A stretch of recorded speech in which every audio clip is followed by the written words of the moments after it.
We're back with a special edition. We've got the man right here from the Guess Who. You know you love them, all the classics, but boy, they have a new great album to celebrate. Please welcome original member Garry Peterson, the drummer all the way back to '62, and Derek Sharp. You know you love him. You go to the shows, you can't help but be enthralled with the enthusiasm, all the sing-alongable songs, the MC himself. Derek, tell us about this new album, Plan d'Amour. What are you guys most proud of, achieving with this? I know you all came together in Canada and recorded it as a unit. What does it mean to you? Just that. It started, as a few of the band members were very enthusiastic about it, Garry and Michael in particular. And when they had heard some of the songs, we had about 20 to choose from, and we went through all of them and nailed it down to 8.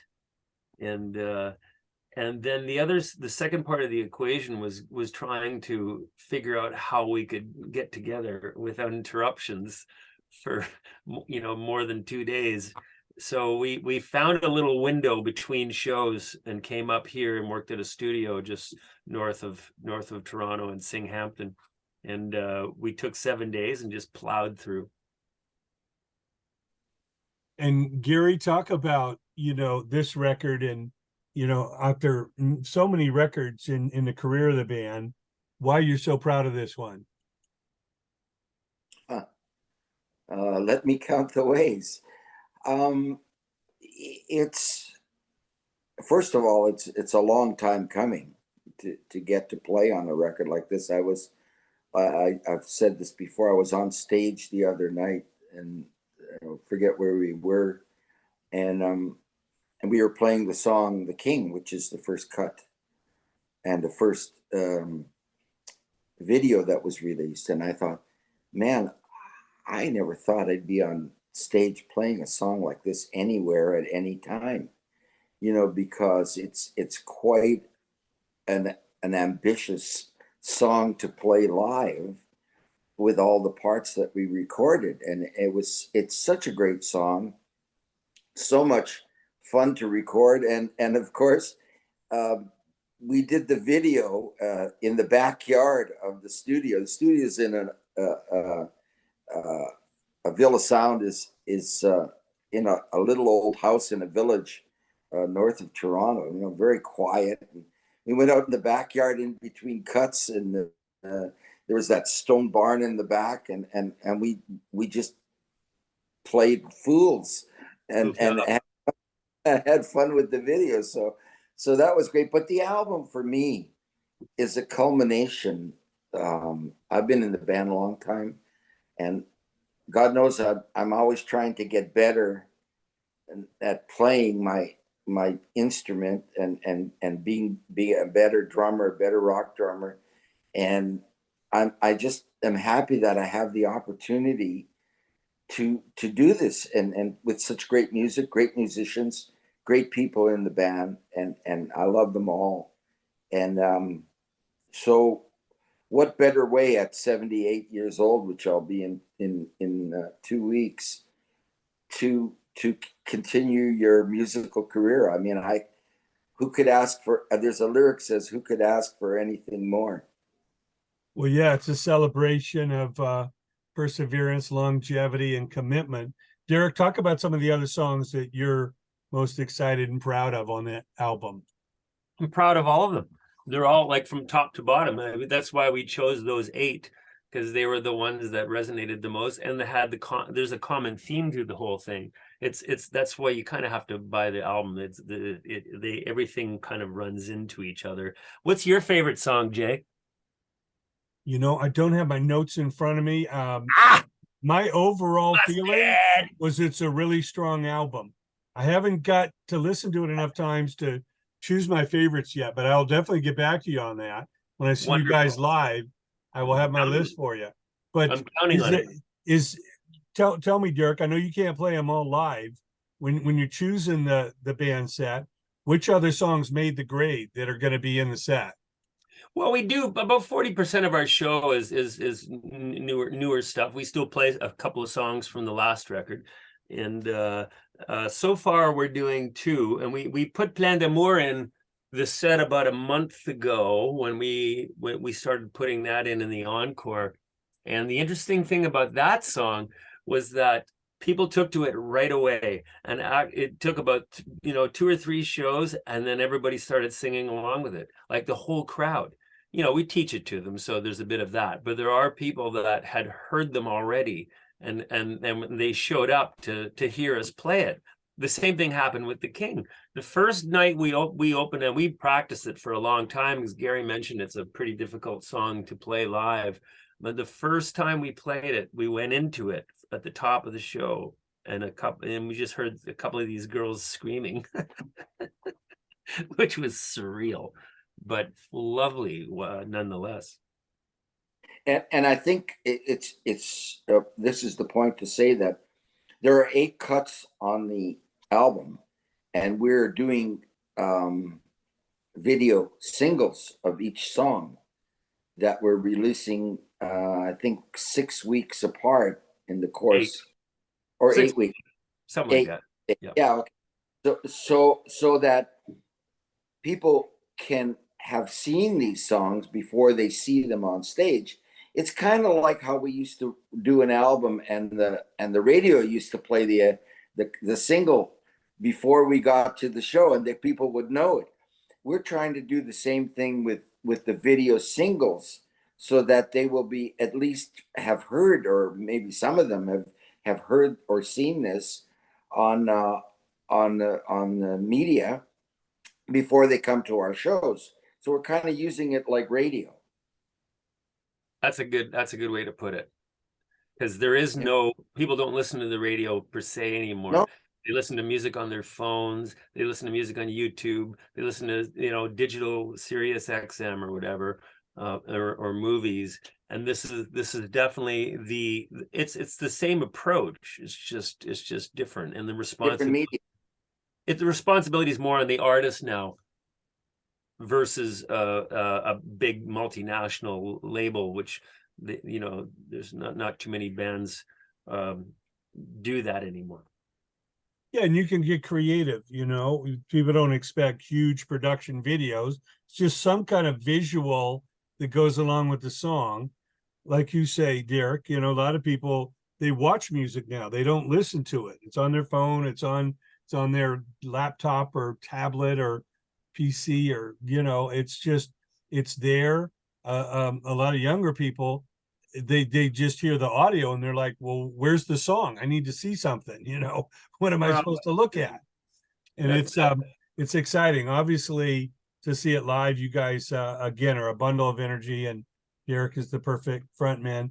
Talk about the rest of the band, Derek. I know Michael Devin, who came in from Whitesnake, is a new addition to the group, and coming in after Rudy Sarzo, a great welcome addition. And talk about your other band members that will. Well, first of all, Devin came in before Rudy, and then went back to Whitesnake and came back. So Devin played on our last record. So he's been a part, like Garry says, once you join the Guess Who, you can't get out. So Devin's been a part of this this group of crazy people for quite a few years now. The newest member is Michael Sterto, who came in and very quickly made himself a big part of the equation in more ways than one. And he was it was just it just seemed like a natural fit. He sings, he plays guitar, he looks great, he's a wonderful guy, he's got some great ideas. And the last record was co-produced with Will Ivankovich, who now plays with Styx. So when he got stolen away from us, I'm kidding, not really. He got when he defected to play with Styx, losing him was a big part, because he had contributed so much to the new to the present. And then I don't remember who recommended Michael, but somebody did, and a few people we knew him. and he came in. It's just like he's always been here. It was actually really great. Well, I know, Garry, you've had a lot of band members over the years, and it's important to have good people. Sure, you got to have the talent. They got to play their instrument at a high level. But if two people are equal, you're going to go with the guy who is a great person because you're hanging out with them so much more than the stage time that I always say, somebody can be the greatest talent in history, but if they're a pain in the ass to hang out with, you don't want to have them in your band. Well, the fits have been very, very good. I mean, Will and Rudy, we didn't really want them to leave the band. So, But we wouldn't have made the record we did with them. Yeah, they were that record. This Right. record is this version because it's a different skill set of people, right? Yeah. It's a better musical fit in a way, and I think the people that have come and gone in the band in the last few years have been wonderful people, and they will be friends for life, of ours. So, but again, the band must go on, and we have a lot of unfinished business yet, and we'll start thinking about the next album very shortly, I'm sure. Yeah, well, the band has its roots in the 70s, even though you started in the 60s. We think of the band as one of those great 70s bands, and there's few left, and even though band members may change, the Guess Who rolls on, and we're seeing the farewell tours of Aerosmith and Kiss and Leonard Skinner and all these bands that no longer have the drive to do it. And I think that the 70s were the greatest era. The 60s, yeah, we had the protests and the flower power and the folk music and all that. But it seems like the 70s, there's so many iconic groups that you can look at their catalogs, and they really were unique. Nobody sounded alike per se. The record companies weren't telling you, well, dress like this and sound like those guys. Everybody really had their own niche. Garry, when you look back at the 70s, what do you think it was about that era that makes it almost the blueprint of everything great moving forward? If we hear a new band that we love, a Rival Sons or Greta Van Fleet or Dirty Honey or the Struts or something, people immediately say, wow, they sound like fill in the blank of a 70s band. There'll never be another era like that. I don't believe it was the perfect storm. You can't go back and recreate that. That belongs to that era. Is there going to be another one? Who knows? I don't know. But the point is, I think that for a band, and I don't know bands that are retiring now, are they tired of creating new music, or do they not have new music? I don't know. But I think for a musician, for a band, and we come from era of not the single artist, or the lead singer, period, like a single singer. We come from the group era, a group, a whole group, like the Beatles, the Stones. They were groups, they were bands that fit together.